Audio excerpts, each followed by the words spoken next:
Não é que Deus esteja impossibilitado de fazer, não. Deus é soberano.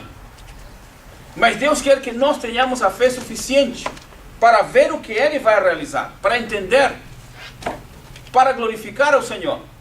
Então, na medida que Deus vai revelando, na medida que Deus vai mostrando, Deus espera uma reação da nossa parte.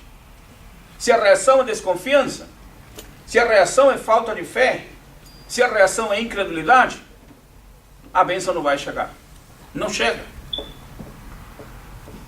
É como aquele crente que diz, eu já orei 3 vezes a Deus, Deus não me deu a resposta, então não estou orando mais também. Sabe por que parou de orar? Porque não tem fé. Simplesmente não tem fé. Não foi Deus que não atendeu. Não, ele foi orar já sabendo que não ia acontecer. O irmão comprou uma casinha pequena, insignificante, mas casinha, todo contente, chega lá e tem uma grande montanha.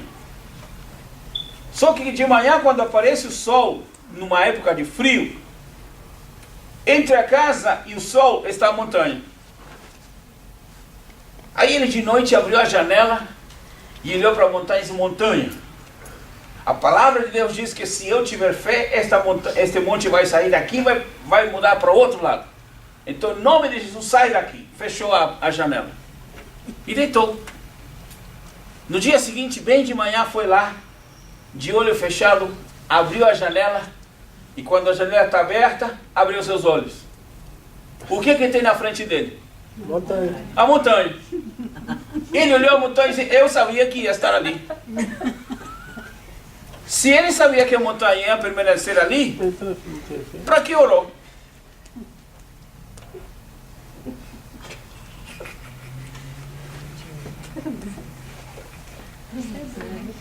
A falta de fé impede a resposta de Deus. Romanos capítulo 12, versículos 1 e 2. Portanto, irmãos, rogo-lhes pelas misericórdias de Deus que se ofereçam em sacrifício vivo, santo e agradável a Deus. Este é o culto racional de vocês. Não se amoldem ao padrão deste mundo, mas transformem-se pela renovação de sua mente, para que sejam capazes de experimentar e comprovar a boa, agradável e perfeita vontade de Deus. Boa, agradável e perfeita vontade do Senhor. Em Romanos 12, versos 1 e 2, temos primeiro que verificar o que é bom, agradável e perfeito. Este verificar, há uma palavra grega, dokinazo. Este dokinazo é um verbo que significa ir verificando. Ir comprovando. Não é só comprovar de uma vez. Ir progressivamente verificando. É como se você estivesse observando um cano que está furado em algum lugar e você vai etapa por etapa verificando e comprovando que não está ali o problema, ou que está ali a solução. Então vai verificando, etapa por etapa, avançando progressivamente. Então dokinazo significa ir verificando, em termos progressivos, em termos de avanço. Temos que experimentar qual seja a boa, a agradável e perfeita vontade de Deus.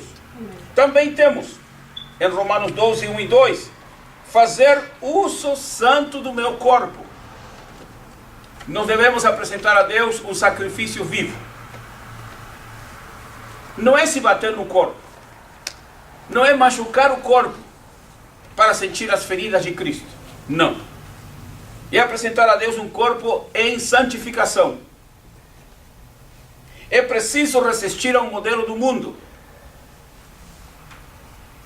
Não se acomodar, não se moldear, não se assemelhar com as coisas do mundo.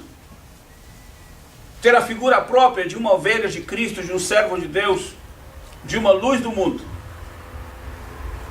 Não precisamos nos moldar ao mundo. Para ser abençoados temos que ser totalmente ao contrário. E por último, aprender e ter a capacidade de renovar a nossa mente.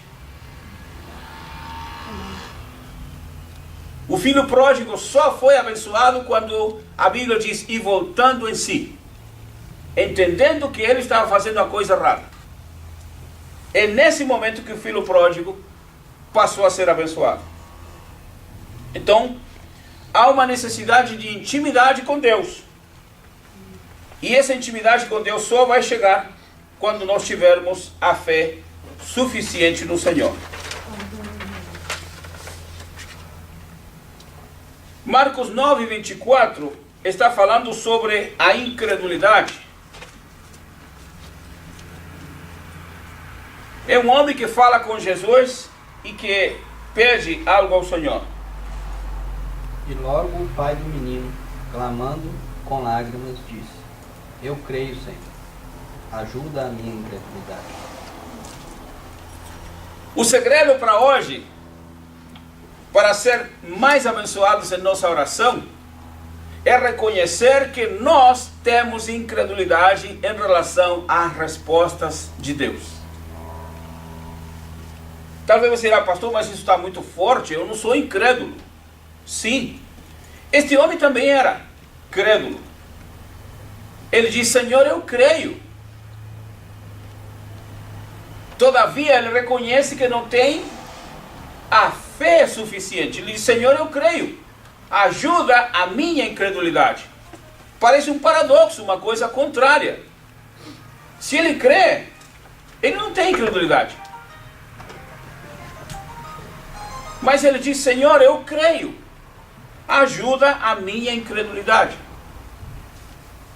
Todos nós temos um grau, uma porcentagem de incredulidade. É isso que impede a intervenção sobrenatural, a manifestação de Deus, o derramar do Espírito de Deus. Marcos 16, 14 e depois Apocalipse 21 e 8. O que diz Marcos 16, 14? Finalmente apareceu Jesus aos 11, quando estava à mesa, e censurou-lhes a incredulidade e dureza de coração, porque não deram crédito aos que tinham visto já ressuscitado. Jesus havia falado para eles, Jesus havia ensinado para eles que era necessário que o Filho do Homem padecesse, fosse morto, fosse sepultado, mas o Senhor iria ressuscitar.